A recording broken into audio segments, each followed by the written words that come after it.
السلام علیکم ورحمۃ اللہ وبرکاتہ۔ بسم اللہ والحمد للہ والصلاة والسلام علی رسول اللہ وعلی آلہ وصحبہ ومن والاه وبعد۔ معزز خواتین و حضرات، شادی شدہ مردوں کا بیوی بچوں کو چھوڑ کر سال ہا سال تک بیرون ملک روزگار کے سلسلے میں چلے جانا، یہ ہے وہ مسئلہ جو بڑی شدت کے ساتھ مجھ سے پوچھا جاتا ہے۔ میں آگے بڑھنے سے قبل آپ کو بتا دوں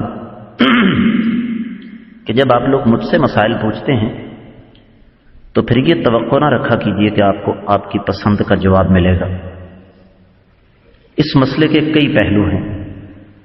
مثلا سب سے پہلی بات تو یہ ہے کہ جتنی محنت ہم لوگ بیرون ملک جا کر کرتے ہیں، اگر اتنی محنت اپنے ملک کے اندر کریں تو اللہ کے فضل و کرم سے ملک بھی ترقی کرے گا اور ہمیں بھی اللہ تعالیٰ پاکیزہ اور حلال رزق عطا فرمائیں گے۔ نمبر 2، جب ہم بیرون ملک جاتے ہیں محنت مزدوری کرنے کے لیے تو ہمیں ایک چیز ملتی ہے، وہ بھی محدود مقدار میں، اور وہ ہے پیسہ۔ لیکن اس کے عوض ہم کس کس چیز سے محروم ہو جاتے ہیں یہ ہم نے کبھی غور نہیں کیا۔ مثلا سب سے پہلے جو چیز ختم ہوتی ہے نا، وہ آپ کی پہچان ہے۔ آپ میری اس بات سے اتفاق کریں گے کہ جب آپ 2 یا 3 سال کے بعد اپنے وطن لوٹتے ہیں تو آپ کو اپنی پہچان کروانا پڑتی ہے۔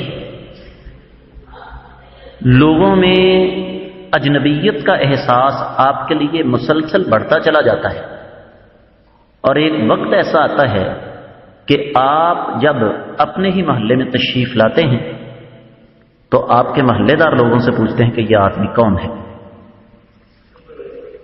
نمبر 2، آپ جب پردیس جاتے ہیں تو اس کا آپ کی ازواجی زندگی پر 1 نہیں 2 نہیں 3 4 حوالوں سے انتہائی منفی اثر پڑتا ہے۔ ہوتا کیا ہے، آدمی پردیس گیا اور میرا نہیں خیال کہ کوئی نارمل عورت جس کا دماغی توازن درست ہو اور وہ اپنے شوہر سے محبت کرتی ہو، وہ آسانی کے ساتھ اپنے شوہر کو جانے دے اور اس کے جانے پر خوش ہو۔ اب ہوگا کیا کہ آدمی کے پردیس جانے کے بعد اس کی والدہ اس کی سیٹ پر بیٹھے گی، اور جب ایک ساس شوہر بنتی ہے نا تو وہ تباہی مچتی ہے کہ جس کا آپ تصور بھی نہیں کر سکتے۔ اس کی وجہ کہ جب ایک ساس شوہر بنتی ہے نا، اس کے دل میں ایک لمحے کے لیے بھی بہو کے لیے پیار محبت یا نرمی کا پہلے نہیں ہوتا۔ مرد کو تو اللہ تعالیٰ نے پھر بھی دل عطا فرمایا ہے، وہ سمجھتا ہے کہ میری زندگی کی ہم سفر ہے، اور اگر میں نے اس پر سختی کرنی ہے تو اس کو پیار محبت کے ساتھ بھی بلا لینا ہے۔ لیکن ساس ایسا بالکل نہیں کرتی۔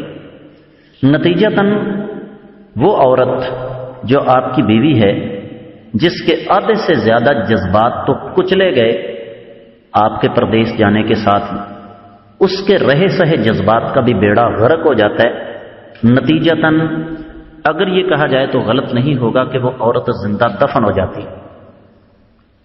نمبر 3، جب آپ پردیس جاتے ہیں نا تو آپ اپنے بچوں کے لیے ایک ایلین ہوتے ہیں، ایک عجوبہ ہوتے ہیں۔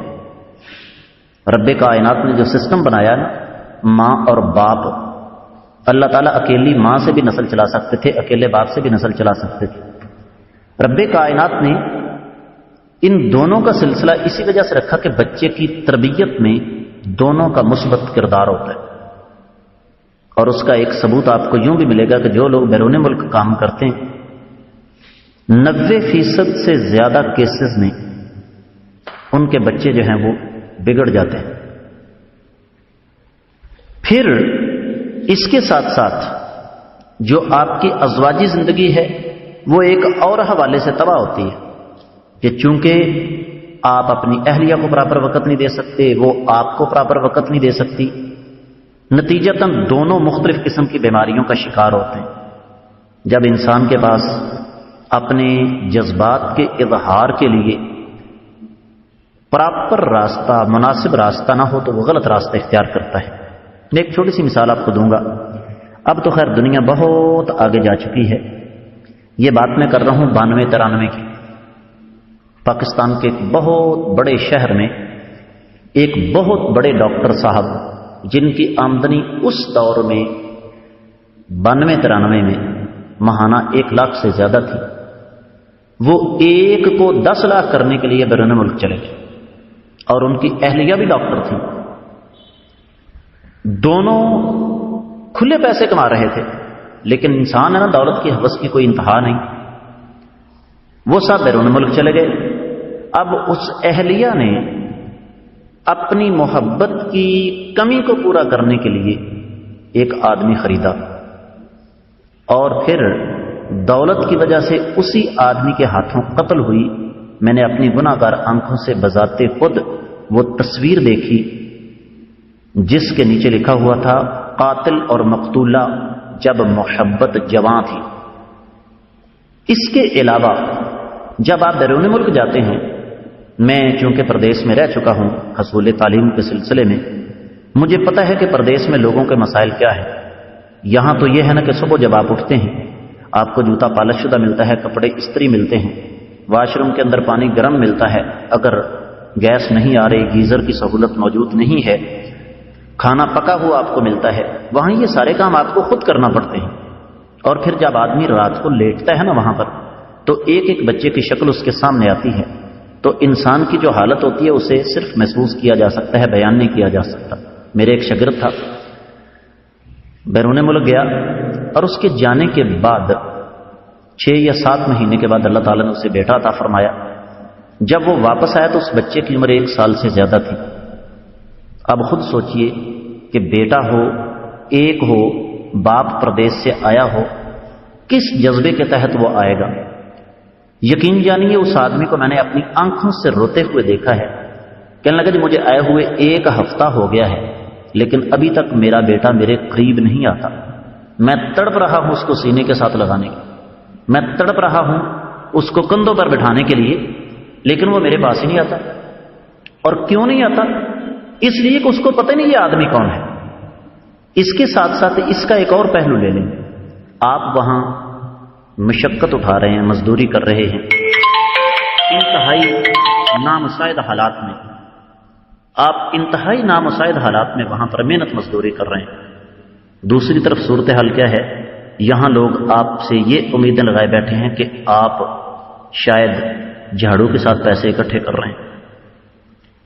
وہ جو توقعات ہیں جب پوری نہیں ہوتی تو معاشرے کے اندر پھر آپ کا جو گراف نیچے گرتا ہے، آپ کا جو لیول ڈاؤن ہوتا ہے، آپ اس کے بارے میں سوچ بھی نہیں سکتے۔ اسی طریقے سے رہا یہ مسئلہ جی پوری نہیں پڑتی، یہ بھی سن لیجئے 90% سے زیادہ جو لوگ بیرون ملک کام کر رہے ہیں ان کی بیویاں پیچھے مال اس طرح اڑاتی ہیں جس طرح مال مفت ہوتا ہے۔ یہ ذہن میں رکھیے گا۔ تو حل بہترین یہ ہے کہ اپنے ملک کے اندر رہیے، قناعت کی پالیسی اختیار کیجئے، اخراجات کو محدود کیجئے، اپنی بیوی کے ساتھ بیٹھ کر میٹنگ کیجئے، اپنے آپ کو مینج کیجئے، تھوڑے پر گزارا کیجئے، محنت کیجئے، شریعت کے اصولوں کے مطابق زندگی بسر کیجئے، اللہ تعالیٰ اسی میں برکت عطا فرمائیں گے۔ پردیس جا کے مال کمانے سے آپ کو پیسہ تو مل جائے گا، لیکن اتنا کچھ آپ کھوئیں گے کہ آپ سوچ بھی نہیں سکتے۔ تھوڑا سا غور کیجئے تو آپ کو میری ان باتوں کی گہرائی کا علم ہوگا کہ آپ پیسے کمانے کے چکر میں کیا کچھ گوا رہے ہیں۔ امید ہے کہ آپ کو سمجھ آ گئی ہوگی۔ اللہ تعالی ہمیں سمجھنے کی توفیق عطا فرمائے۔